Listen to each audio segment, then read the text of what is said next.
Bonjour, je suis Jean-René Rodrigue. Dans ce 6e module, nous allons apprendre à utiliser et à créer des blocs dynamiques.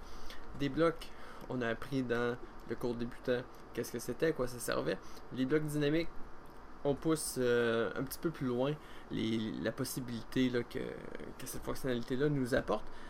Avec un bloc, l'avantage c'est que on pouvait l'utiliser pour représenter là, des éléments qu'on réutilise souvent, comme par exemple à l'écran j'ai une vis. J'ai une autre vis ici, j'ai un roulement. Donc, dans n'importe quel domaine du dessin, l'utilisation des blocs, là, c'est assez pertinent. Des blocs dynamiques, c'est des blocs qu'on va pouvoir présenter sous différentes formes. Comme par exemple, dans le premier exercice que j'ai, la vis que j'ai ici, on va pouvoir, de manière dynamique, changer sa longueur et changer son diamètre.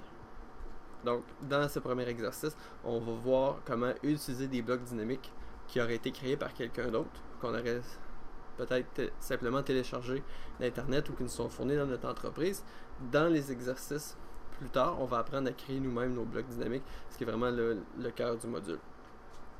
Donc, le premier mini-exercice, il nous demande d'afficher la vis sous la forme M6 par 100 mm de long.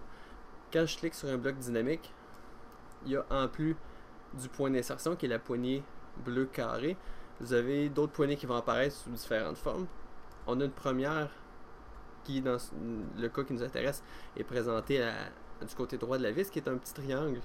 Donc si je clique sur le triangle et que je déplace ma souris, bien je vais pouvoir changer la longueur de la vis.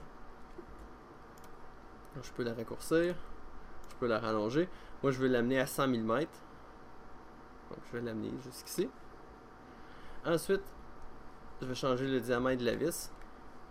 Donc on a une poignée qui a une autre forme qui va nous présenter un menu déroulant dans lequel on va pouvoir choisir une configuration. On va prendre la M6 pour ajuster le diamètre de la vis à 6 mm. Deuxième petit exercice, on veut une vis M10 par 80 mm. Donc je vais l'allonger jusqu'ici à 80 mm. Dans les choix, ici, dans le menu déroulant, je vais prendre le M10. Donc vous comprendrez l'utilité. Avec uniquement un bloc présent dans notre dessin, on peut représenter toutes les vis dans un dessin d'un équipement mécanique. Tandis que si on avait utilisé des blocs standards, on aurait été obligé d'avoir autant de blocs différents qu'on va avoir de configurations de vis différentes. Deuxième mini-exercice, choisir le bon roulement et l'insérer dans son logement. Donc encore là, en cliquant sur mon bloc, j'ai la poignée bleue qui est le point d'insertion. Je peux agripper mon bloc par ça pour le déplacer. Et j'ai le menu déroulant à côté avec différentes configurations de roulement. Donc vous n'avez qu'à trouver les chiffres qui sont là si ce sont des numéros de roulement, c'est des numéros de catalogue. Donc, lequel de ces roulements est le bon? Je crois que c'est celui-ci. Et maintenant, il me reste uniquement à déplacer le roulement pour venir le mettre au bon endroit. Donc, j'ai utilisé la commande déplacer. Je suis venu le mettre dans son logement. On va faire la même chose avec l'autre côté. Je vais amener le roulement ici. Et je vais trouver quelle configuration est la bonne. Et je vais finir en déplaçant le roulement pour venir le porter dans son logement. Donc, encore une fois, dans un dessin mécanique, on pourrait avoir seulement un bloc qui est inséré. Et au gré de notre conception, on pourrait changer simplement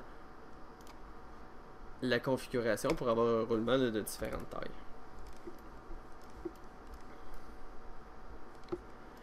Troisième mini-exercice, copier la vis 4 fois et choisir le bon diamètre et la bonne longueur. Donc je vais prendre la vis qui est ici. Je vais la copier 4 fois. Donc je la prends par son point milieu ici. Je la place ici, ici et ici. Je veux qu'elle dépasse de 10 mm. Donc je pourrais me dessiner par exemple une ligne de construction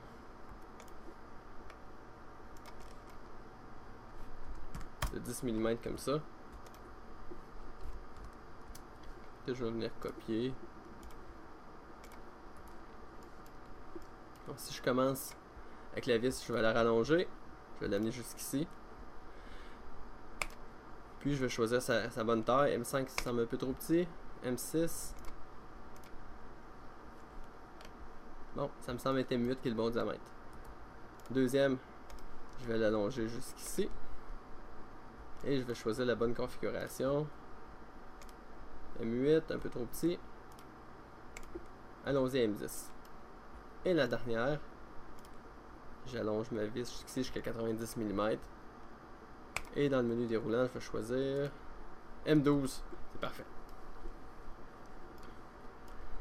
Et le dernier, on veut venir positionner les roulements sur chacun des épaulements de l'arbre. Je vais prendre le roulement qui est ici, qui est un roulement qui est présenté sous forme de bloc dynamique. Donc, je prends le roulement, je le copie, je l'amène une fois ici.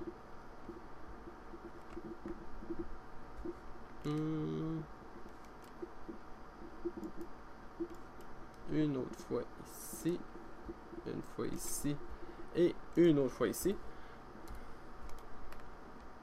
Puis la fin du travail, c'est simplement venir trouver la bonne configuration pour chacun des diamètres. Donc je vais vous laisser compléter l'exercice à partir de maintenant. Vous n'avez pas nécessairement besoin de me voir choisir la taille de chacun des roulements.